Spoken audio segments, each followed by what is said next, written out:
Yo, bonjour à tous, j'espère que vous allez bien et bienvenue dans ce nouvel épisode où nous allons parler de l'avancée de la construction de mon SaaS. Alors pour ceux qui n'ont pas suivi l'épisode 1, je suis en train de construire un SaaS qui va vous permettre d'intégrer de façon facile, en seulement 2 clics, des feedbacks, c'est-à-dire des systèmes pour collecter l'avis de vos utilisateurs sur vos sites. Alors au début, je ne voulais pas vous spoiler parce que dans le titre, je précise que j'ai déjà réalisé 38% de ce SaaS. Mais bon, c'est comme ça. Voilà, il faut le faire pour vous attirer. Et donc, l'objectif de cette vidéo est de vous montrer où j'en suis, ce que j'ai réussi à développer et les défis que j'ai rencontrés. Sans plus tarder, on y va. Alors, je ne sais pas si vous vous rappelez, nous sommes passés d'une base de données MongoDB à une base de données SQL au moyen de Prisma. Et aussi, sachez que c'était la première fois que j'utilisais Prisma. Donc, pour l'instant, j'ai du mal à faire des requêtes. Et donc, j'ai passé des heures et des heures à lire la documentation de Prisma afin de convertir les anciens modèles que j'ai réalisés en MongoDB en modèles compréhensibles par Prisma. Et là, j'ai donc réussi à créer le modèle User qui va contenir les informations de nos utilisateurs. Et là, vous voyez à l'écran, la table User a été créée. Et là, j'essaye de faire des tests, d'ajouter des données dedans pour voir comment ça se comporte. Et en fin de compte, les tests se sont montrés concluants. Donc maintenant, il me reste à faire une requête pour stocker les informations de l'utilisateur qui est connecté dans ma base de données. Donc je suis allé sur YouTube, j'ai fait des recherches sur comment se connecter à une base de données.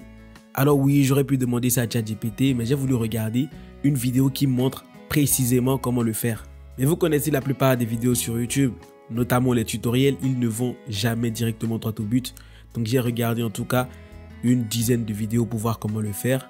Et là, je suis tombé sur une pépite qui m'a montré comment le faire précisément, de façon simple. Alors maintenant, une fois qu'on est connecté à la base de données, il faut que je stocke les informations de l'utilisateur, notamment son adresse mail. Et là, ce que je suis en train de faire, c'est créer l'API REST qui permet de créer un nouvel utilisateur dans ma base de données. Et donc, l'API REST va prendre comme paramètre le nom de l'utilisateur et son adresse email et il va les enregistrer dans la table User.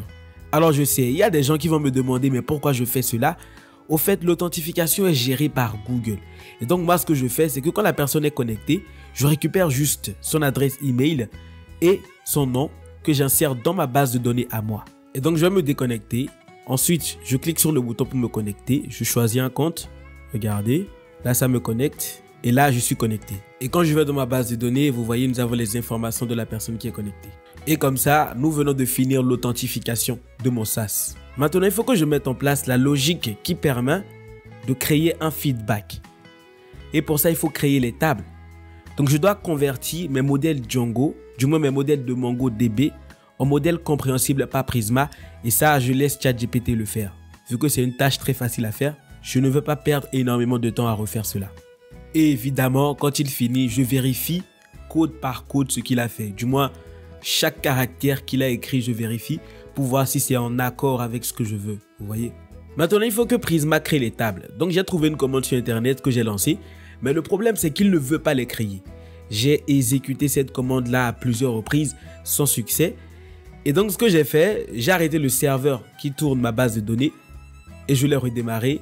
Et comme par magie, ça fonctionne. Et là, j'ai toutes mes tables. Maintenant, il faut que je remette à jour mon API feedback qui permet de créer des feedbacks et de les associer à un utilisateur précis. Donc pour ça, j'ai refait la connexion avec Prisma, du moins la base de données qui se trouve sous Prisma. Et j'ai aussi fait de sorte que l'API des feedbacks prenne un paramètre qui est l'email de l'utilisateur. Et avant d'ajouter ce feedback à notre base de données, on doit vérifier que cet utilisateur-là existe. Sinon, on renvoie une erreur. Si l'utilisateur existe bien dans notre base de données, on renvoie juste l'ID du feedback qui a été créé. Et une fois mon API créée, j'ai vérifié si elle fonctionne correctement avec l'application qui s'appelle Postman. Donc j'entre l'URL de l'API, je lui passe un body en JSON et là vous allez remarquer que l'email que je lui passe, c'est un email qui n'existe pas dans ma base de données. Donc normalement, il doit me retourner une erreur.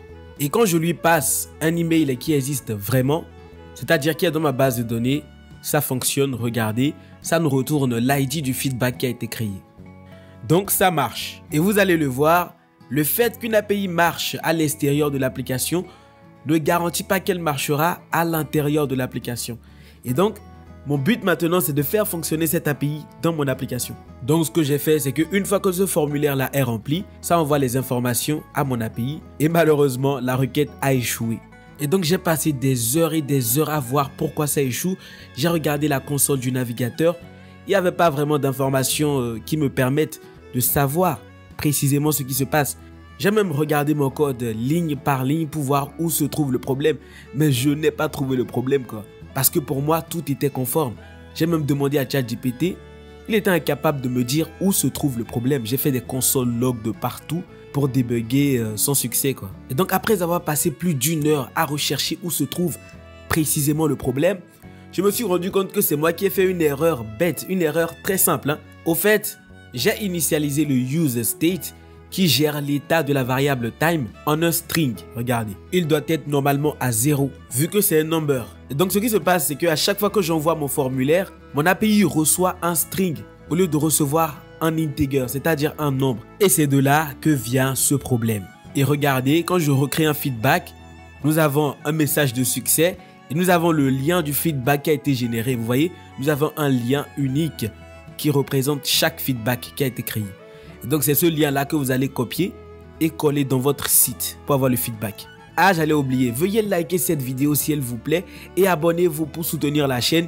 L'objectif cette année, c'est d'atteindre les 30 000 abonnés. Donc les gars, aidez-moi s'il vous plaît, on continue. Et donc afin de vous montrer que tout fonctionne correctement, j'ai collé le lien dans une page HTML simple et nous avons le feedback. Alors pour l'instant, le feedback n'est pas dynamique. Ça veut dire que les informations que l'utilisateur a rentrées au départ quand il a voulu créer le feedback ne sont pas directement dans le feedback. Et ça, il faut changer ça. Donc on va faire de sorte que quand l'utilisateur copie le lien dans son site, on doit avoir exactement le même feedback que celui qu'il a créé. Et donc pour ça, il faut que j'injecte les informations du feedback dans le retour HTML que mon API envoie sur le site de la personne qui colle le lien généré. Donc je dois injecter le nom et la question posée par l'utilisateur. Et donc quand j'actualise le site, regardez, nous avons un feedback personnalisé. Alors c'est bizarre, pourquoi il n'y a pas de question? Pourquoi il n'y a pas de question? Et bien évidemment, je sais pourquoi. C'est parce que j'ai fait une erreur dans le code HTML qui est retourné. Et donc c'est vite fait, hein, c'est juste que j'ai pas mis la variable question où il faut. Et donc là, j'ai réajusté ce qu'il faut ajuster. Et normalement, ça doit fonctionner. Et voilà, cette fois-ci, on a une question. Alors j'ai mis OK hein, pour être plus simple. Maintenant, pour vous montrer que ça fonctionne correctement, je vais régénérer un feedback. Et dans le feedback, je vais mettre la question « Comment je suis ?» Là, le lien est généré. Je copie le lien que je mets sur mon site HTML. Et regardez, quand j'actualise la page, vous voyez, nous avons cette question-là. « Comment je suis ?» Vous voyez? Donc, ça fonctionne correctement. Alors, sachez que pour l'instant, on ne peut que générer des feedbacks de type « Yes » or « No » où les utilisateurs ne peuvent que répondre par « Oui » ou « Non ». Donc, il me faut intégrer le deuxième type. Donc, pour ça, j'ai ajouté le code HTML du feedback 1 sur 5. Vous voyez, pour avoir des feedbacks de type 1 sur 5. Et là, ça a fonctionné, vous voyez, nous avons des feedbacks de type 1 sur 5. Et voilà, hein, c'est en cela que je vous dis que mon SaaS est fini à 38%. Donc, j'ai déjà fait la partie la plus dure. Et maintenant, je suis en train de faire la tâche la plus importante quand vous finissez de coder, c'est de pusher votre code. Je fais un commit. Donc, je vais envoyer tout mon code à GitHub. Comme ça, tout est sécurisé. Eh bien, je vous remercie d'avoir suivi cette vidéo. Si elle vous a plu, n'hésitez pas à lâcher un like, à vous abonner et à commenter aussi. Et je vous dis ciao.